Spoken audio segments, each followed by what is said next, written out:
Jangan lupa subscribe YouTube channel Metro TV News dan jangan lupa nyalakan notifikasinya. Ya, pemirsa, untuk membahas bagaimana rencana pemerintah dan rumah sakit untuk mengatasi kekurangan tempat tidur untuk pasien COVID-19, kami telah terhubung dengan Dirjen Pelayanan Kesehatan Kementerian Kesehatan, Profesor Abdul Qadir, dan Sekretaris Jenderal Perhimpunan Rumah Sakit Indonesia, Dr. Lia G. Partakusuma. Dr. Lia dan Profesor Abdul Qadir, selamat pagi. Selamat pagi, Bapak. Ya, saya ke Dr. Lia terlebih dahulu. Dr. Lia, banyak informasi sejumlah pasien COVID-19 ditolak masuk rumah sakit karena keterisiannya penuh. Sebetulnya keadaan dari keterisian rumah sakit di Indonesia itu seperti apa, Bu, pada saat ini? Ya, terima kasih Mas Kevin. Jadi sebagai informasi bahwa memang secara keseluruhan Indonesia jumlah kesediaan tempat tidur untuk COVID ini belum mencapai sampai setinggi 80% ya. Tetapi pada daerah-daerah tertentu memang angka ini sangat tinggi. Ya, jadi kalau provinsi-provinsi tertentu yang memang artinya kita lihat ya seperti di Jakarta atau misalnya di tempat-tempat lain seperti di Jawa Tengah, Jawa Barat, Banten, di Jawa terutama ya, Jakarta, Jawa Tengah, Jawa Barat, Jatim, Sulawesi Selatan, Kaltim, Banten itu memang tinggi sekali ya, terutama untuk posisi ICU. Nah, kita memang sudah diminta oleh Kementerian Kesehatan untuk menambah kapasitas.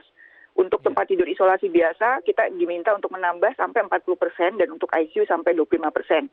Nah, hanya istilah ditolak tadi, Mas. Jadi mudah-mudahan masyarakat bisa lebih mengerti bahwa kita bukan menolak. Jadi mudah-mudahan tidak, istilahnya agak kurang enak gitu kalau bilang ditolak. Tapi memang kapasitas kami itu memang sudah sulit untuk bergerak.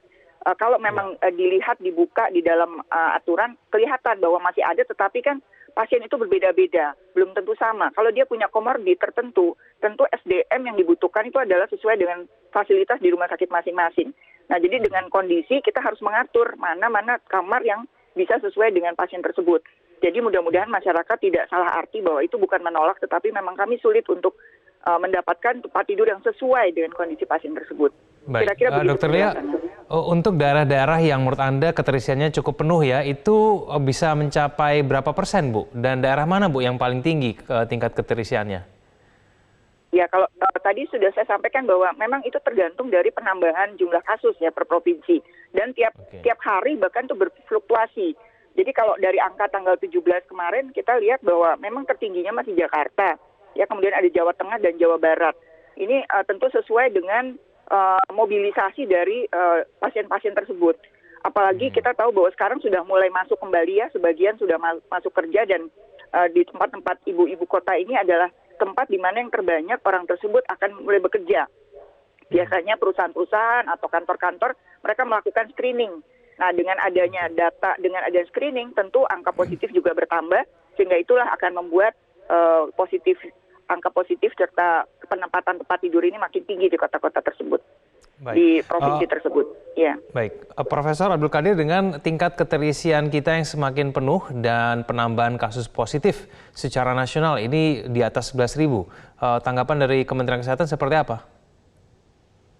Ya, terima kasih. Assalamualaikum warahmatullahi wabarakatuh.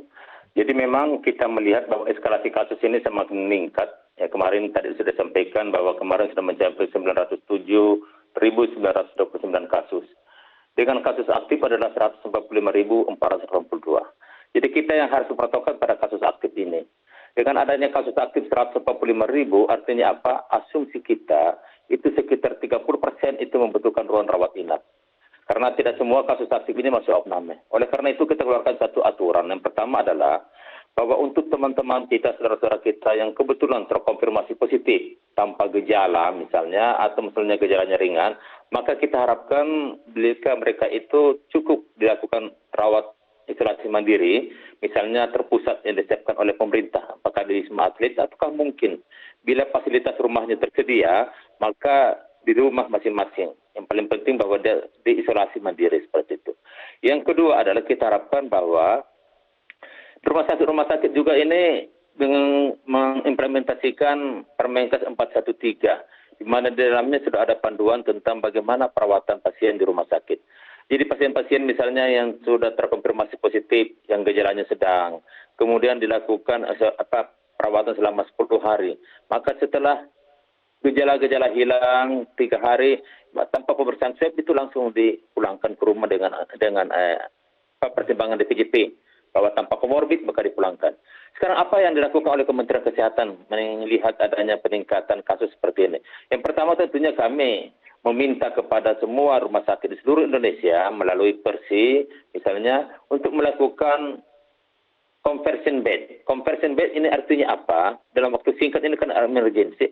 Itu adalah bagaimana kita merubah ruang rawat inap kita yang selama ini digunakan untuk ruang layanan rawat inap untuk non-COVID menjadi COVID. Itu minimal sekitar 40%, sehingga dengan demikian kapasitas persentase dari jumlah tempat tidur untuk layanan COVID itu meningkat sebanyak 40% dari total tempat tidur rumah sakit. Jadi kalau selama ini tempat tidurnya 100, mungkin selama ini cuma 5 atau 10%, jadi 10% atau 10 tempat tidur saja, maka kita minta itu dinaikkan jadi 40. Sehingga dengan demikian maka ada tempat-tempat kita untuk memperbaiki jumlah tempat tidur itu. Saya kira itu, Pak. Baik, Profesor Abdul Qadir dan juga Dr. Lia, kita akan lanjutkan dialog kita di segmen selanjutnya. Pemirsa jangan kemana-mana, kami akan kembali. Kembali bersama kami di Metro Pagi Prime Time, saya kembali ke Profesor Abdul Qadir. Profesor, dengan penambahan kasus baru kita secara nasional 11.287, rata-rata beberapa hari ini bahkan di atas 11 ribuan ya. Apakah keburu, Profesor, kita di sisi yang lain berupaya untuk menambah okupansi rumah sakit 40%, tapi di sisi yang sama kasus positif baru ini sebanyak 11 ribuan ke atas, Profesor?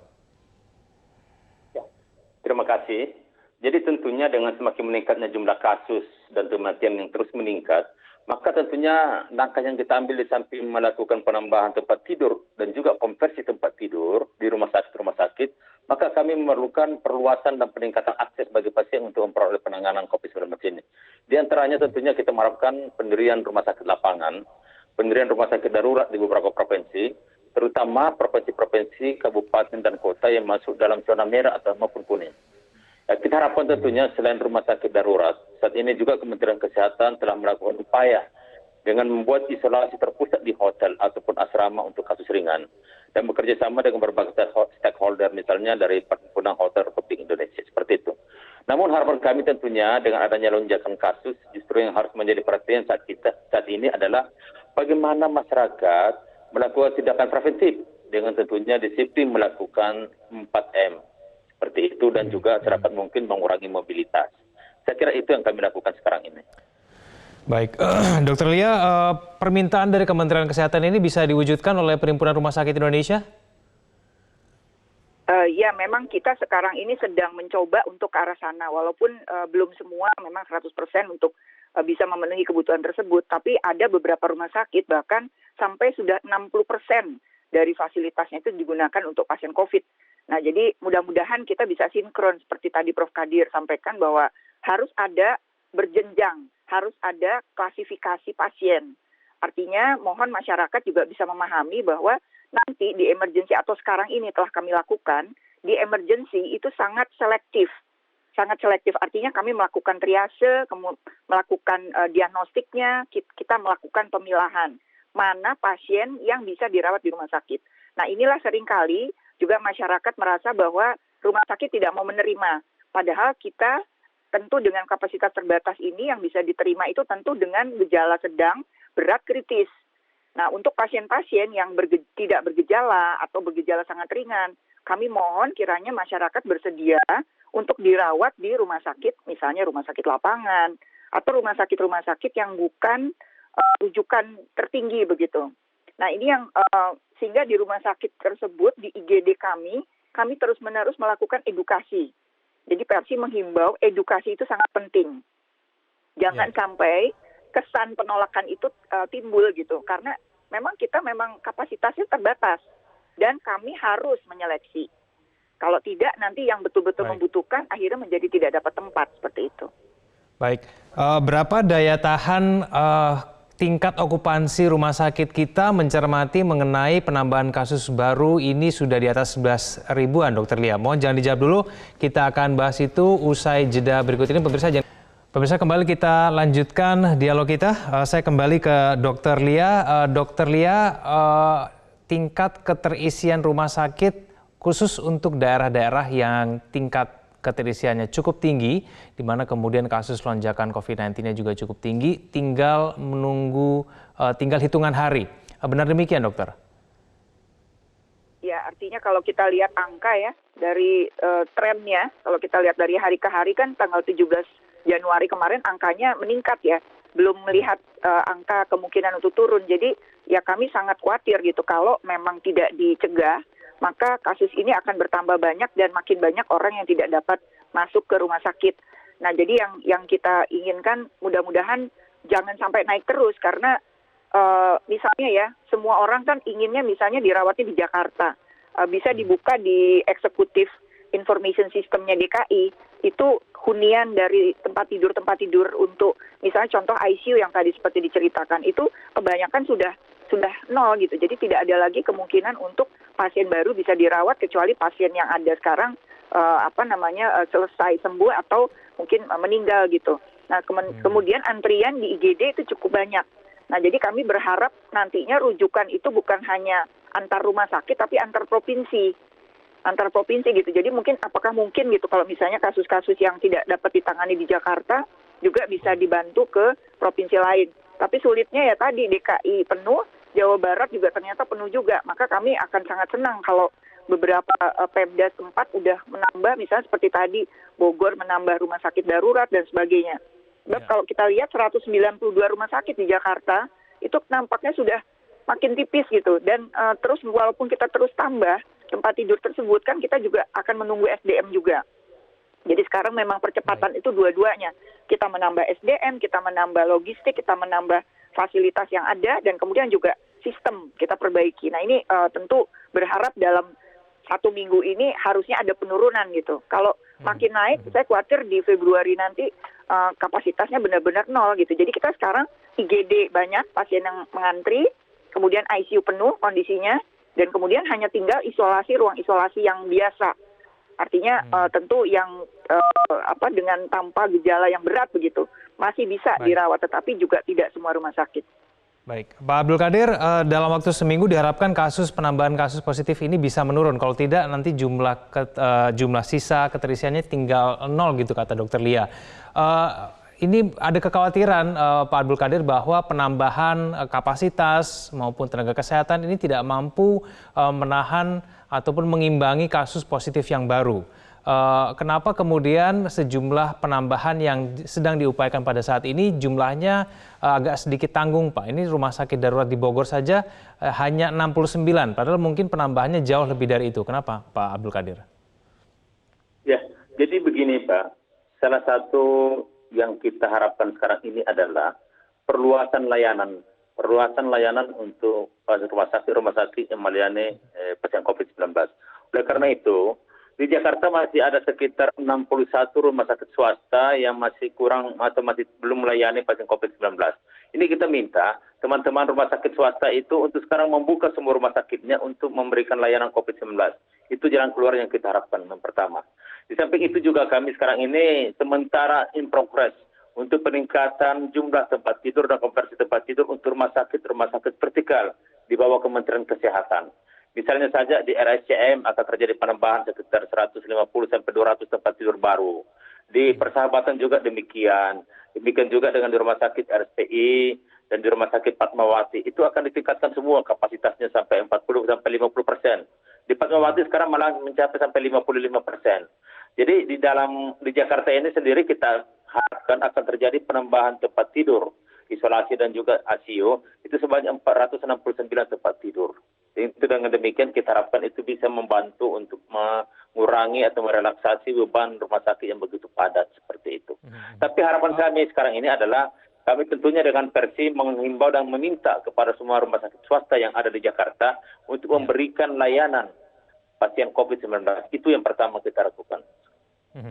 Baik, Pak Abdul Qadir, tapi banyak informasi bahwa karena penuh begitu ya, lalu kemudian pasien COVID-19 ini tidak mendapatkan pelayanan begitu di rumah sakit. Ya, sebenarnya sih di rumah sakit itu kita sudah mempunyai standar pelayanan. Jadi kita sudah mempunyai protokol standar pelayanan pasien COVID-19 di rumah sakit. Kami juga meminta teman-teman tentunya mengacu kepada protokol ini dalam memberikan pelayanan. Sehingga dengan demikian ada keseragaman dalam rangka bagaimana memberikan layanan yang terbaik buat pasien kita di rumah sakit. Saya kira kita tetap mengharapkan mengikuti standar protokol dan juga tetap mengikuti PMK 413 yang ada di sini yang telah kita sebarkan kepada semua rumah sakit untuk jadi panduan seperti itu. Baik, Pak Abdul Qadir, untuk memudahkan masyarakat mencari fasilitas kesehatan, kalau memiliki gejala berat begitu, ini infonya kemana Pak, mencari informasi ini?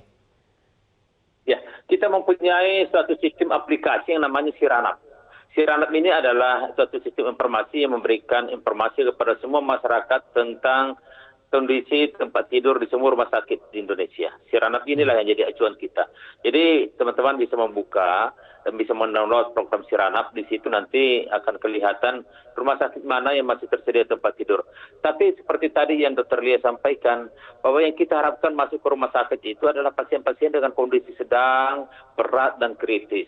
Untuk saudara-saudara kita yang kebetulan juga konfirmasi positif, tapi gejala ringan dan tanpa gejala, maka kami harapkan untuk bisa dan mau dirawat di tempat isolasi mandiri yang terpusat disiapkan oleh pemerintah atau melakukan isolasi mandiri di rumah bila mana fasilitas untuk isolasi mandiri tersedia misalnya. Seperti permintaan kami. Jadi kadang-kadang begini, kadang-kadang pasien itu konfirmasi positif, dia mulai cemas. Mulai cemas begitu, dia langsung masuk rumah sakit mau opname. Padahal tidak masuk dalam kriteria yang kita tentukan untuk dirawat di rumah sakit. Ini yang tadi disampaikan Dr. Lia, bahwa mohon pemahaman dan pengertian dari semua masyarakat kita. Kalau misalnya konfirmasi positif tanpa gejala dan juga gejala-gejala ringan, mohonlah untuk bisa dapat rujukan dapat isolasi mandiri seperti itu, Pak. Baik, saya ke Dr. Lia. Dr. Lia, ada saran mungkin kepada masyarakat mungkin yang mungkin merasa bahwa memiliki gejala berat, sedang, dan harus ke rumah sakit untuk menghindari supaya mereka ditolak ataupun tidak bisa mendapatkan ruangan di rumah sakit. Ini apa yang bisa dilakukan oleh masyarakat, dokter? Ya, terima kasih. Jadi setiap hari Persi itu hampir menerima telepon ataupun juga permintaan untuk mencari kamar dari pasien-pasien. Yang saya ingin sampaikan bahwa apabila ada hasil pemeriksaan positif, entah itu dari perjalanan, kemudian ada rapid antigen atau dari manapun, yang pertama kali harus dihubungi adalah yang terdekat, misalnya apa puskesmas atau dokter terdekat, sehingga bisa diketahui kondisi kesehatan itu seperti apa. Artinya jangan masyarakat itu langsung mencari kamar rumah sakit. Biasanya mereka telepon, kemudian ke Persi minta, saya butuh ruang rawat di rumah sakit. Nah, kita di rumah sakit itu kan merawat harus melihat kondisi pasien. Jadi silahkan datanglah ke tempat pelayanan kesehatan terdekat, boleh puskesmas pun boleh. Nanti mereka lah yang akan menyarankan apakah ini harus dirawat atau tidak. Dan kalaupun harus dirawat, biasanya mereka akan menghubungi dinas kesehatan setempat. Sehingga alur dari rujukan ini akan tertata baik. Nah, memang kami sering sekali mendapatkan telepon bahwa merasa cemas gitu, bahwa kita harus dirawat gitu. Karena apalagi yang begini, saya di rumah ada 8 orang positif semua. Saya akan minta rumah sakit yang menerima 8 orang tersebut sekaligus gitu. Ini juga mungkin sulit buat kami untuk menerima seperti itu.